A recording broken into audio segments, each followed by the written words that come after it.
Box office దగ్గర back to back two flop మూవీస్తో slow down అయిన నందమూరి కళ్యాణరామ్ నడిచిన లేటెస్ట్ మూవీనే అర్జున్ సన్ ఆఫ్ వైజయంతి.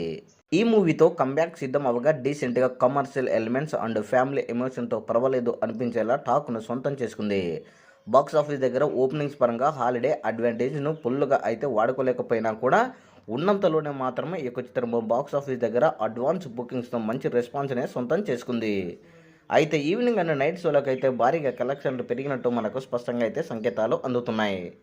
ఓవరాల్గా సినిమా ప్రజెంట్ ఉన్న పరిస్థితుల్లో అలాగే కళ్యాణ్ రామ్ ప్రజెంట్ ఫామ్ దృష్ట్యా పర్వాలేదు అనిపించేలా ఓపెనింగ్స్ను చూపెడుతూ ఉండగా ఫైనల్గా ఆఫ్లైన్ అండ్ లెక్కలు ఎంతవరకు జోరు చూపించాయనేది మనం అబ్జర్వ్ చేస్తే మటుకు ఈ యొక్క చిత్రము బాక్స్ ఆఫీస్ దగ్గర 2 తెలుగు రాష్ట్రాలలోనే 3 కోట్ల రేంజ్లో 6 కోట్ల రేంజ్లో గ్రాస్ కలెక్షన్లు సాధించినట్టు ప్రకటించారు. అదేవిధంగా టోటల్ వరల్డ్ వైడ్గా 3.5 క్రోడ్స్ల రేంజ్లో షేర్ కలెక్షన్లో 7.8 కోట్ల రేంజ్లో గ్రాస్ కలెక్షన్లో వచ్చినట్టు కూడా స్పష్టంగా అయితే తెలుస్తుంది. ఇక రెండవ రోజు శనివారం అడ్వైటింగ్ తీసుకుని గుడ్ ఫ్రైడే హాలిడేస్ ఉండడంతో ఈ యొక్క చిత్రానికి బాక్స్ ఆఫీస్ దగ్గర మరింత గ్రోత్ను చూపించే అవకాశం ఎంతైనా ఉంది.